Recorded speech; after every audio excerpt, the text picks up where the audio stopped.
Next है back pain. Back pain procedure benefits and contraindications for Tadasana, Ardha Matsyendrasana, Vakrasana, Shalabhasana and Bhujangasana. Back pain में अगर कोई problem आती है तो उसके लिए ये आसन मैंने आपको पहले ही बता दिया है। The pain which is felt in the back usually originated from the bones, joints, muscle, nervous, etc. It may be in the cervical, third or lumbar regions. It may be spontaneous or can be chronic. It can be constant, affecting one region or radiate to other parts such as arms, hips or legs. It may give a feeling of burning sensation. Sometimes numbness may be felt in the legs or arms. In fact, back pain is not only the problem of our country, but it is also prevalent all over the world. As a matter of fact, 9 out of the persons experience back pain at least once in their life. That is why it is said that back pain is their life. That is why it is said that back pain is a common complaint or problem throughout the world.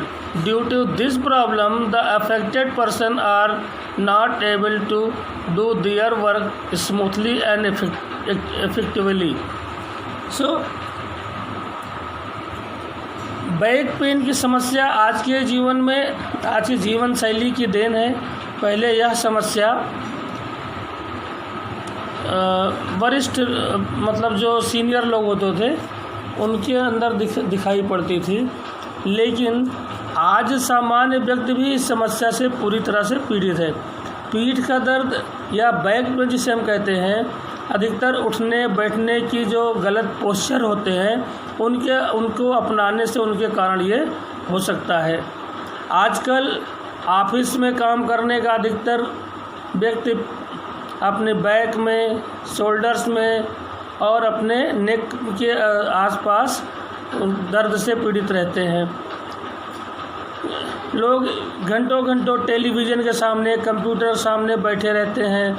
कभी कभी workload के कारण या हम जो exercise वगैरह नहीं कर पाते हैं इसके कारण से, और शरीर में जो फ्लेक्सिबिलिटी होती है उसकी कमी के कारण हमारे बैक पर जो एडिशनल लोड पड़ता है उसके कारण ये समस्या हमारे सामने आ जाती है। तो बैक पेन का अधिक जो मोस्टली इफ़ेक्ट होता है वो कहाँ पर होता है? बोन्स पर, जॉइंट्स पर, मसल्स एंड टिश्यूज़ पर इसका असर बहुत ज़्यादा होता है। कमर तथा आसपास के जो भी क्षेत्र होते हैं इन बहुत ज़्यादा प्रभावित होते हैं। इस स्थिति से बचने के लिए योग आसन एक महत्वपूर्ण उपाय है। पीठ दर्द से जो व्यक्ति पीड़ित हैं उन सब के लिए कुछ ऐसे आसन हैं, मैं पहले बता चुका हूँ, जैसे ताड़ासन, अर्ध मत्स्येंद्रासन, वक्रासन, शलभासन तथा भुजंगासन पीठ दर्द में बहुत ही लाभदायक है और इनके बहुत अच्छे परिणाम, बहुत अच्छे रिजल्ट इनके आते हैं। ताड़ासन से जो हमारी जो बोन्स की जो बीच की जो बोन्स होती है बहुत ज़्यादा इफ़ेक्ट पड़ता है। इससे जो हमारा जो वेस्ट है, जो उसकी जो उसमें पेन होता है उसमें बहुत आराम मिलता है। तो ये है आपका बैक पेन से संबंधित, ये व्यायाम करना है, ये एक्सरसाइज करना है, आपको जो बता दिए हैं।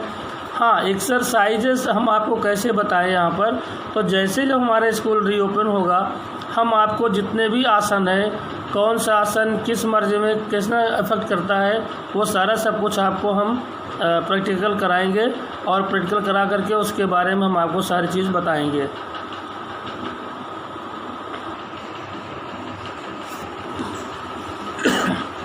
मैंने देखा है कि अब बोर्ड के एग्ज़ाम में योगासन चैप्टर से बहुत सारे क्वेश्चन आते हैं और बहुत इम्पोर्टेंट चैप्टर है, और जो 1 मार्क्स के क्वेश्चन आते हैं उसमें भी आता है, मोस्टली उसमें से आते हैं, और 5 मार्क्स के भी आ सकते हैं। Back pain, asthma, diabetes, obesity, ये इनमें से कोई एक बोर्ड में आएगा, तो आपको उसके लिए पढ़ना है। कुछ क्वेश्चन, इंपॉर्टेंट क्वेश्चन मैं आपको बता दे रहा हूँ, उन क्वेश्चन को आप लोग थोड़ा प्रैक्टिस करिएगा अपने घर में और ये पढ़िएगा, तो आपको ज़्यादा अच्छे से लर्न हो जाएगा। तो जैसे इस discuss the benefits of asanas for prevention of disease in brief, explain about asthma, mention the benefit of Shavasana, what do you mean by back pain, discuss the procedure of Agrasana. ये 3 मार्क्स के क्वेश्चन है। Discuss the procedure of Trikonasana, mention any 5 benefits of Padahastasana, what do you mean by diabetes. तो ये ऐसे question है जिनकी practice आप जब बुक रीडिंग करोगे या लेक्चर सुन करके, तब आपको बड़े आसानी से समझ में आ जाएगा कि डायबिटीज़ कैसे होती है, अस्थमा का क्या कैसे अस्थमा हो जाती है, उसका इलाज क्या है, हाइपरटेंशन क्या है, उसका क्योर क्या है, उसका प्रोसीजर क्या है उसको ठीक होने का, बैक पेन क्या है, बैक पेन का जो प्रोसीजर है वो कैसे होगा।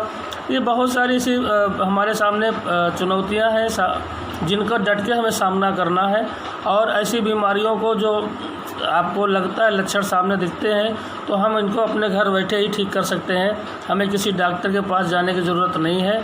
जब कोई प्रॉब्लम बड़ी हो जाती है तब हम किसी डॉक्टर के पास जाते हैं। स्टूडेंट, इस समय हम लोग जहाँ पर है प्रयागराज में, तो बड़ा अच्छा लग रहा था कि यहाँ से कम कोरोना जैसी बीमारी जा चुकी है और बड़ा ग्रीन जोन में आ गए। हम लोग सोच रहे थे कि कुछ दिन बाद अपना विद्यालय ओपन होगा और लॉकडाउन ख़त्म होगा, आप लोग स्कूल में आओगे और फिर से उसी तरह से स्कूल रेगुलर स्टार्ट होगा। लेकिन ये 3 मरीज़ कल फिर मिल गए अपने इलाहाबाद में, 2 शंकरगढ़ में और 1 इधर। तो इससे कि हमें क्या करना है, सोशल डिस्टेंसिंग मेंटेन करना है, और जितना हम सोशल डिस्टेंसिंग मेंटेन करके रहेंगे उतना इस बीमारी से हम दूर रहेंगे। तो मेरा यही आपको एक सुझाव है कि बिल्कुल घर से ना निकलें, एकदम घर में ही रहें। बहुत इमरजेंसी हो तभी आप घर से बाहर निकलें, और क्योंकि ये बीमारी ऐसी है बेटा कि ये बीमारी किसी को पहचानती नहीं है। जो इसके लपेटे में आ जाता है फिर वो अपने घेरे में ले लेती है, उसके कारण आपके कारण फिर आपसे कई लोग और संक्रमित होते हैं, इन्फेक्टेड होते हैं, और ऐसे करके एक पूरा चैनल बनता चला जाता है, और इस चैन को तोड़ना ही हमारा लॉकडाउन का मकसद है। तो हम कैसे करेंगे, हम को अपने घर में रह करके ऐसी लड़ाई को लड़ सकते हैं। और वैसे बहुत सारे मैसेज आप लोगों के पास आए होंगे और लोग आपसे जो है आधा मिनट का 1 मिनट का वीडियो आया होगा, रिक्वेस्ट किए होंगे।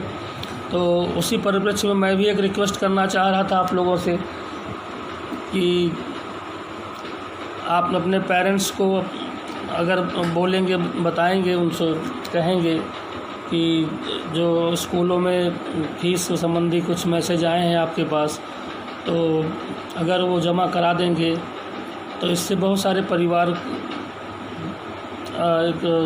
उसमें देख रहे हैं कि बच्चों की फीस आती है, तो स्कूल के टीचर्स का, ग्रुप डी है, गार्ड्स हैं, इन सब का परिवार चलता है। तो आप लोग भी अपनी तरफ से प्रयास करिएगा अपने, लेकिन दबाव मत डालिएगा, कोई प्रेशर नहीं है किसी के ऊपर। बस ये है कि अगर आप लोग उस चीज़ को कराते हैं तो फिर आगे चल कर के सब कुछ सही हो जाएगा। ईश्वर चाहेगा सब सही होगा। और बस मेरी यही एक रिक्वेस्ट है आप लोगों से कि आप लोग घर पे ही रहो, घर से बाहर बिल्कुल मत निकलो। कितना भी ज़रूरी हो घर से बाहर निकलने की ज़रूरत नहीं है। और बहुत इमरजेंसी हो बाहर निकलिए तो मास्क लगाइए, ग्लव्स पहनिए, और उसके बाद जब घर वापस आइए तो तुरंत सैनिटाइज़ करिए, कपड़े को धुल डालिए साबुन से या जिससे भी, और खुद सेफ़ रहिए, पूरे परिवार को सेफ़ रखिए अपने। और घर बैठे आप लोग पढ़ाई कर ही रहे हैं और आशा है कि जल्दी ही इस बीमारी से पूरा देश उभरेगा, हम सब उभरेंगे और फिर से जैसे चलता था उसी तरह से चलेगा।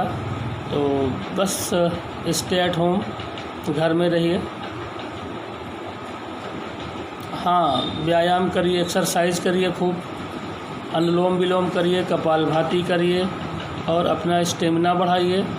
और अगर घर में आपके माता पिता जिनकी उम्र 40 साल, 50 साल या 60 साल है, तो आप लोगों को जितना हमने 11th में जो भी कुछ प्रैक्टिस कराई है योग की या एक्सरसाइज, आप लोग सबको आती है एक्सरसाइज। 11th में आप लोग थे तो सारी एक्सरसाइज आप लोगों को कराई गई थी और हाफ ईयरली एग्ज़ाम में भी कराया गया था, एनुअल एग्ज़ाम में। तो आप उसमें से जो हार्ड एक्सरसाइज ना हो, जो मतलब जो आपके पेरेंट्स इजीली कर सकते हो, उन एक्सरसाइजेस को अपने पूरे परिवार के साथ अगर आप एक्सरसाइज करेंगे, अभ्यास करेंगे, तो उनकी भी इम्यून सिस्टम बढ़ेगी और आप लोगों का भी इम्यून सिस्टम बढ़ेगा, आपका पढ़ने में मन लगेगा। जब आप थकेंगे, जब आपका टॉक्सिन पदार्थ बाहर निकलेगा, इस कारण से आपका जो ब्लड है वो क्लीन हो जाएगा और आप लोग एकदम बिल्कुल स्वस्थ महसूस करोगे। तो अपने पेरेंट्स का भी ध्यान देना है, अपना भी ध्यान देना है और पढ़ाई पर भी ध्यान देना है। बड़ी चुनौतियां हैं आपके सामने, फेस करना पड़ रहा है, मैं समझ रहा हूँ, लेकिन आशा है कि जल्दी से बीमारी देश से निकलेगी और हम लोग फिर से उसी प्रकार स्कूल आएंगे जिस प्रकार से हमेशा आते रहते थे, बिना किसी बाधा के, बिना किसी डर के। तो इसी उम्मीद के साथ ये चैप्टर क्लोज हो रहा है, चैप्टर समाप्त हो गया है। और जो भी आपको प्रॉब्लम समझ में आए इस चैप्टर से संबंधी, उसको आप हमको ज़रूर बताइएगा, हम उसको दूर करेंगे। और नेक्स्ट क्लास के लिए फिर मंडे टू वेडनेसडे शायद मनोज सर की क्लास होगी, तो आप लोग उनसे पढ़िएगा। और अगर आपको लगता है कुछ क्वेश्चन मुझसे करना है तो मैं हमेशा अवेलेबल हूँ आप लोगों के लिए, आप बिल्कुल पूछ सकते हो हमेशा। तो रखते हैं, आज के लिए इतना ही काफ़ी है। बहुत बहुत धन्यवाद, बाय।